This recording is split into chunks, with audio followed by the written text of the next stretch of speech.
Bismillahirrahmanirrahim. Alhamdulillah, wassalatu wassalamu ala Rasulillah wa ala alihi wa sahbihi wa mawala. Amma ba'du.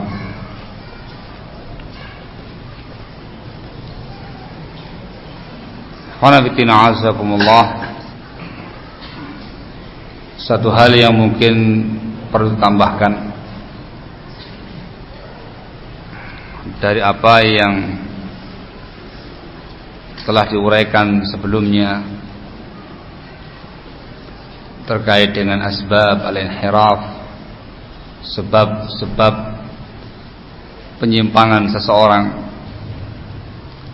Satu hal yang diingatkan oleh al-Imam Abu Ishaq Asy-Syatibi rahimahullah dalam kitab beliau Al-I'tisam, karena tempat kajian di Al-I'tisam jadi langsung teringat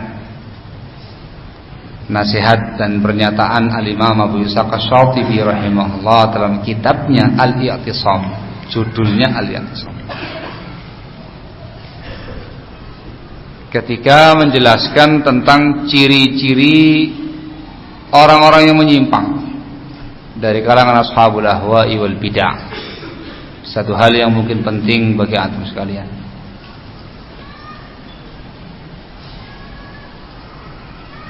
Beliau menjelaskan bahwasanya di antara ciri-ciri orang-orang yang menyimpang ialah orang yang mencari-cari fatwa-fatwa ganjil para ulama sunnah.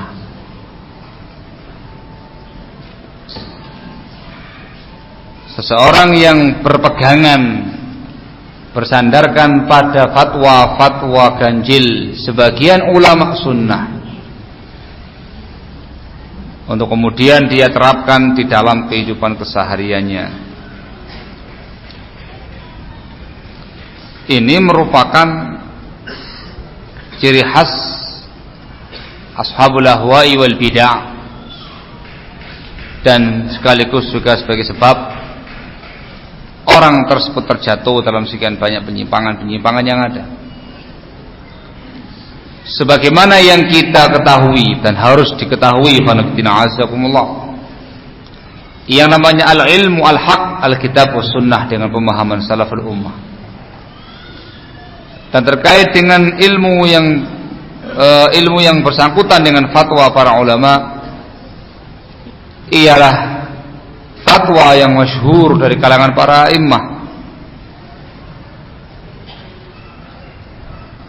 Al-Imam Abdullah bin Mubarak rahimahullah menjelaskan al-ilmu ma ya'ti min hahuna wa min hahuna.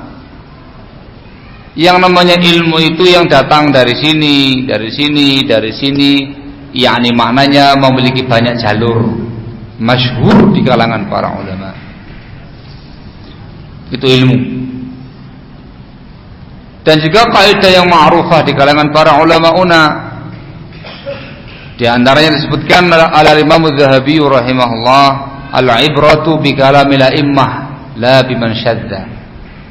Yang dianggap yang muktabar itu pernyataan dan penjelasan kebanyakan para ulama, kebanyakan para imam, bukan orang yang ganjil dalam fatwanya. Oleh karena itulah kalau ada seseorang yang memiliki kebiasaan jelek mencari-cari yang aneh-aneh, yang ganjil-ganjil dari fatwa-fatwa ulama yang dibahas ulama sunnah, maka lambat laun orang ini akan jatuh pada penyimpangan. Disebutkan dan dinukil dari Abu Yusuf Al-Qadhi rahimahullah, salah seorang murid seniornya Al-Imam Abu Hanifah rahimahullah. Beliau menyatakan, man talaba asy-syawad wal gharaib faqad kadzab. Barang siapa yang mencari-cari syawad itu riwayat-riwayat yang ganjil, yang syad, ilmu yang aneh-aneh, wal gharaib, yang gharib, enggak masyhur, faqad kadzab, maka sungguh dia telah jatuh dalam kedustaan. Sebagian lagi tegas menyatakan man tatabba'a gharaibal ulama faqad tazandaq. Barang siapa yang mencari-cari fatwa-fatwa ganjil, keanehan-keanehan para ulama, maka sungguh dia akan terjatuh pada kezindikan. Tazandaq, kezindikan. Munafik tulain, munafik i'tiqadi. Ini yang harus diwaspadai. Sebagian pihak barakallahu fikum memang dikarenakan hatinya sudah menyimpang, falamma zaghu wa zaghallahu qulubahum, punya kebiasaan yang seperti ini, mengamalkan dan mempraktekkan sesuatu yang unik-unik, yang aneh-aneh, yang ganjil-ganjil, yang syad dari penjelasan sebagian ulama walaupun dia ulama sunnah. Mendengar fatwa sebagian syekh yang membolehkan boleh orang menimba ilmu untuk mendapatkan syahadah, mendapatkan ijazah, wah langsung pikir kesemua, kalau begitu saya mau kuliah di IAIN gitu. Akhirnya daftar supaya mendapatkan gelar SAG atau MAG, akhirnya belajar menimba ilmu agama Allah di UIN yang merupakan pusat penyimpangan ilmu kalam, filsafat dan semisal. Itu kalau dari kalangan orang-orang awam mungkin ya, memang dia karena awam. Nah kalau kemudian terjadi pada sosok seseorang yang dikenal sebagai seorang dai salafi, membawa bendera dakwah salafiyah, kemudian daftar untuk mendapatkan gelar MAG di UIN dengan alasan ada fatwa sebagian ulama yang membolehkan mencari syahadah, mencari ijazah dalam studinya, itu merupakan penyimpangan. Barakallahu fikum. Pertanyaan yang mestinya ditujukan kepada dia, apa betul Syekh tadi membolehkan kamu belajar di IAIN? Kayak gitu ya? Kayak gitu ya? Itu orang yang cerdas. Terus syekhnya itu orang mana? Kan gitu. Kalau syekhnya orang Indonesia, mungkin kamu punya pemahaman seperti itu ya Ustaz. Dia kan yang ngaku sebagai Ustaz. Loh ternyata fatwa itu muncul misalkan dari sebagian ulama Saudi. Berarti yang dimaukan oleh ulama tadi itu ya nuansa Saudi, belajar di Universitas Madinah dan semisalnya itu, kan gitu ya. Untuk mendapatkan LC, MA, doktor, ya memang di sana banyak para ulama sunnah, kan gitu. Itu orang yang berakal. Tapi orang yang memang sudah menyimpang hatinya, alasannya banyak. Ini fatwanya Syekh Fulan, Syekh Fulan, Syekh Fulan, Syekh Alan. Sekali lagi, syahwat dulu baru syubhat. Mengejar terlebih dahulu gelar, baru kemudian muncul syubhatnya. Barakallahu fikum. Dengar lagi fatwa dari sebagian ulama, sebagian masyayikh. Barakallahu fikum. Sebagian masyayikh yang membolehkan mengambil gambar digital. Barakallahu fikum. Perhatikan sama dia. Ceramah-ceramahnya, daurah-daurahnya dan segala macamnya live. Yang penting live.